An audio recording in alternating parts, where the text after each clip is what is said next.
શ્રી ગણેશાય નમઃ. જય શ્રી કૃષ્ણ મિત્રો. રાધા કૃષ્ણ અને કંજૂસ સ્ત્રીની વાર્તા છે. ભગવાન કૃષ્ણની લીલા છે. ભગવાન કૃષ્ણની લીલાઓ કથાઓ સાંભળવાથી આપણું મન શુદ્ધ પવિત્ર થાય છે, આપણા પાપ બળીને નષ્ટ થાય છે અને અંતે ભગવાનનું શરણું મળે છે. તો મિત્રો, આ ભગવાનની લીલા પૂરા ધ્યાનથી સાંભળજો અને વિડીયો સારો લાગે તો લાઈક શેર કરજો અને આ ચેનલને સબસ્ક્રાઈબ કરવાનું ભૂલશો નહીં. ધન્યવાદ. ગોવિંદપુર નામના ગામમાં એક માધવ નામનો ગોવાળ રહેતો હતો અને તેની પત્નીનું નામ નિર્મળા હતું. એની એક નૈના નામની દીકરી હતી. માધવ પાસે બહુ બધી ગાયો હતી અને તેને દૂધ વેચીને તેનું ગ્રહસ્થ જીવન ચલાવતો હતો. નિર્મળા સ્વભાવે બહુ જ કંજૂસ હતી.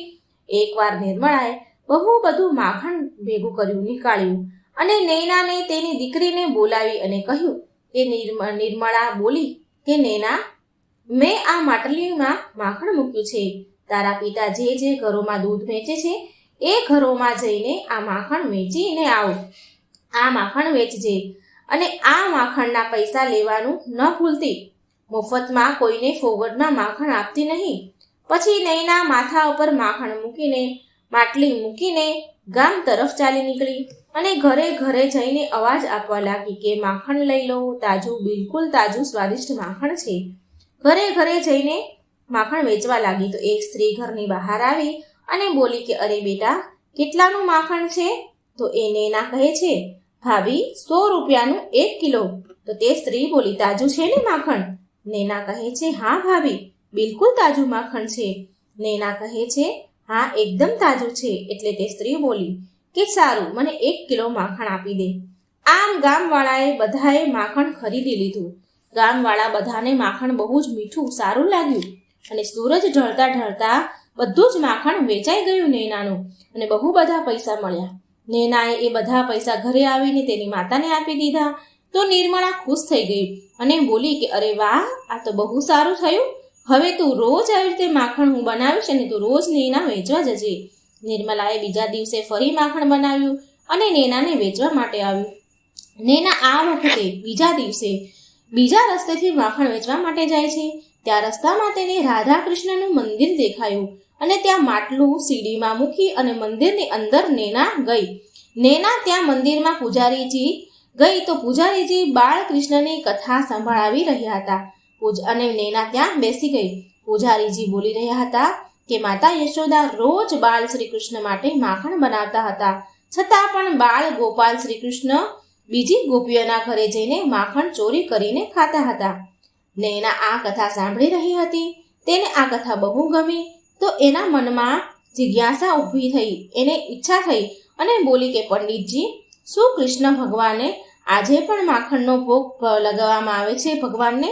પૂજારીજી બોલ્યા, હા બેટા, પણ આપણા આ ગામમાં લોકો માખણનો ભોગ નથી લગાવતા.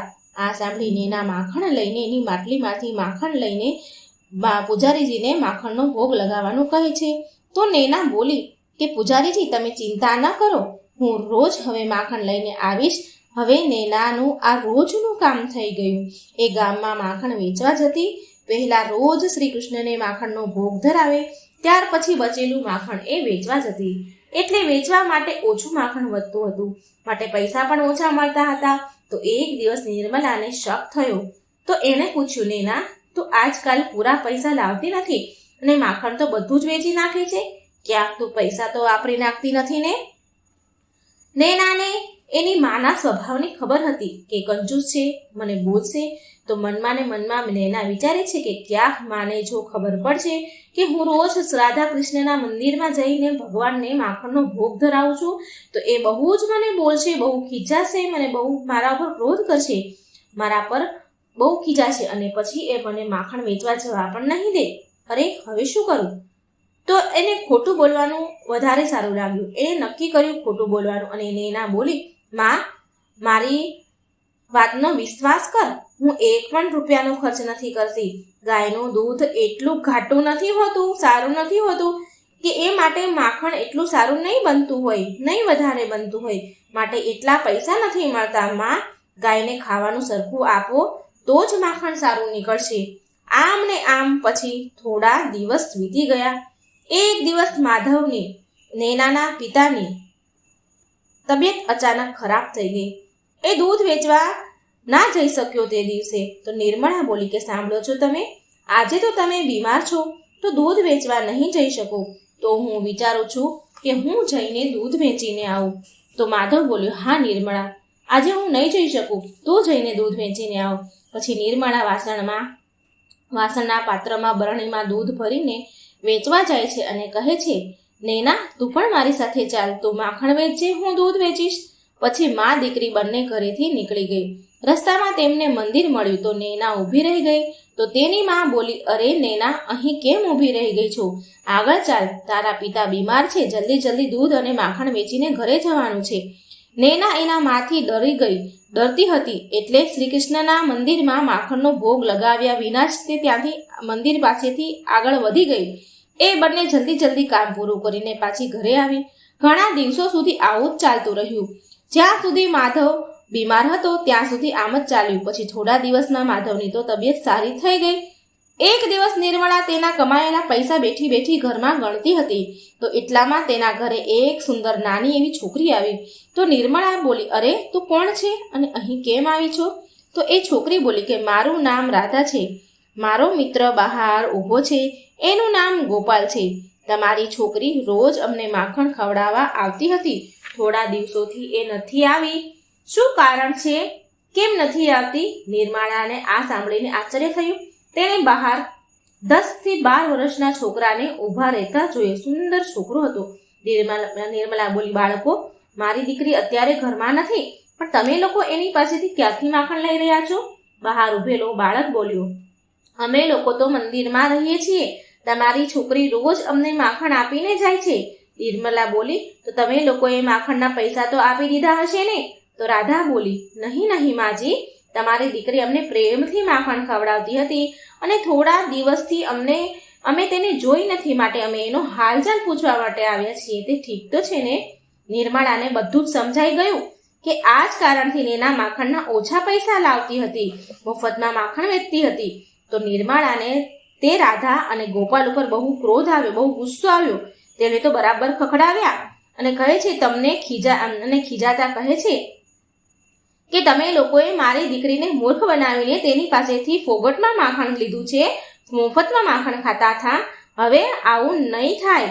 આ સાંભળીને ગોપાલ અને રાધા ત્યાંથી ચાલ્યા ગયા. થોડી વાર પછી નૈના ત્યાં આવી. તો નિર્મળા લાલ પીળી થઈને ઘરમાં બેઠી હતી અને એણે બધી જ વાત નૈનાને કહી અને બોલી કે ઘરેથી માખણ લઈ જઈને બહાર બધાને મફતમાં વેચે છે તું, અને મારી સાથે ખોટું બોલી. નૈના બોલી, માં, હું તો માત્ર મંદિરમાં ભગવાન કૃષ્ણને માખણનો ભોગ લગાવતી હતી, તું તો માત્ર પૈસાની જ ચિંતા કર્યા કરે છે. માં, સાક્ષાત ભગવાન રાધા કૃષ્ણ આપણા ઘરે માખણ ખાવા આવ્યા અને તેને તે ભગાડી દીધા. નિર્મળા નૈનાની વાત સાંભળીને હેરાન રહી ગઈ. નૈના દોડતા રડતા તેના પિતા પાસે ગઈ અને બથ ભરીને રડવા લાગી અને બધી જ વાત તેના પિતાને કહી. તેના પિતા માધવ બોલ્યા કે આપણા નસીબ સારા છે નિર્મળા, કે ભગવાન આપણા ઘરે પધાર્યા, પણ તે તારી કંજૂસી દેખાડી નિર્મળા અને ભગવાનને ભગાડી દીધા.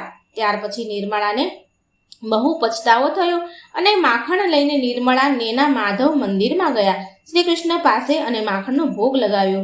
અને નિર્મળાએ તેમની માફી માંગી અને બોલી કે ભગવાન, મને માફ કરી દો, તમે સ્વયં મારા ઘરે પધાર્યા હતા અને મેં તમને ખરું ખોટું કહીને ભગાડી દીધા. મારાથી બહુ મોટી ભૂલ થઈ ગઈ છે, હું પૈસાના લાલચમાં આંધળી થઈ ગઈ હતી ભગવાન. નૈના પણ બોલી, મને માફ કરી દો ભગવાન, કૃપા કરી મને તમે દર્શન આપો.